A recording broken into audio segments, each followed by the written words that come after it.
Dereva wa muda alichora makusudi gari la kifahari la dola milioni 2 ya duka la magari. Kabla wafanyakazi hawajamzuia, alichukua nyundo na kuvunja vioo vyote vya gari, kisha akakaa kwenye sofa na kutoa kadi ya benki, akiwaambia uuzaji anataka kununua magari yote ya kifahari dukani. Kwa mtu aliyekuwa amezoea maisha ya chini, hisia ya kutumia pesa ilimpa furaha kubwa sana. Dakika chache kabla ya hapo alikuwa amemshusha bosi wake nje ya hoteli, lakini ghafla aligundua mpenzi wake yupo ndani ya gari la bosi akiwa katika hali ya aibu. Dunia yake ilionekana kubomoka mara moja. Alipokwenda kumhoji kwa hasira, bosi alimzuia, na mbaya zaidi, mpenzi wake hakujali hata kidogo. Akamwacha papo hapo na kujishikiza kwa bosi tajiri, hata akamruhusu bosi amdhalilishe kama dereva maskini.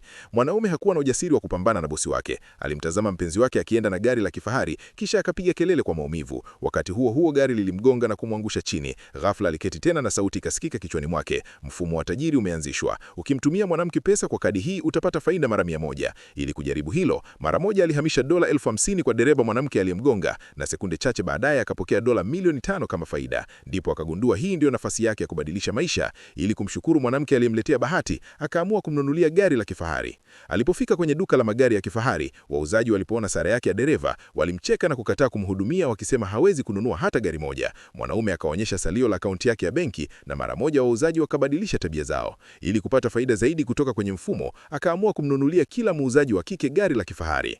Wakati mikataba ikiandaliwa, mpenzi wake wa zamani na bosi wake wakaingia dukani. Mpenzi wake wa zamani akaanza kumdhalilisha hadharani, akisema hawezi kununua gari lolote hapo. Mwanaume hakujitetea, alinyanyua nyundo na kuvunja gari la dola milioni mbele yao, kisha akatangaza atanunua magari 100 zaidi na kuwapa wauzaji wote wa kike waliopo dukani. Baada ya kuona utajiri wake, mpenzi wake wa zamani alitaka kurudi kwake, na hata bosi aliyekuwa akimdhalilisha alitaka kujipendekeza, lakini ilikuwa tayari imechelewa, kwa sababu wauzaji wote wa kike walimzunguka mwanaume huyo, kila mmoja akisema anataka kuolewa naye. Kama umeipenda, follow Tom TV, like, share na kucomment. Asante.